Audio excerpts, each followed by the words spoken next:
told him about the two fellows going prospecting up in Alaska. One fellow was from Maine and the other fellow from Georgia. They were up there for years and years.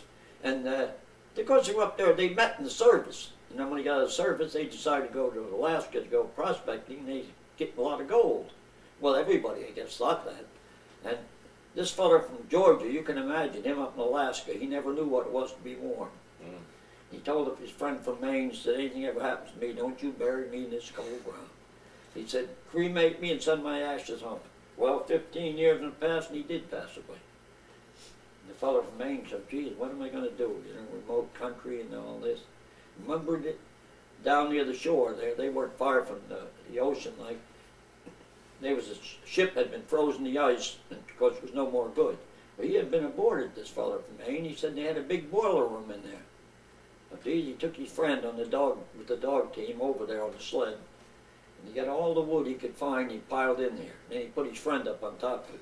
And he set it afire. Henry Weaver said, I can just picture that.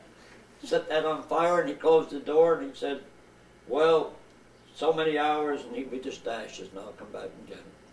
And he did. He went somewhere, and he waited, you know. Felt pretty bad and all that. He finally went back.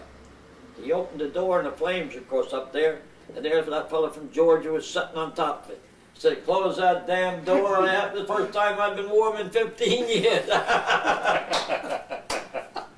First time I've been warm in 15 years. Now, Henry said, Bill, I want to say something, which he always did anyway.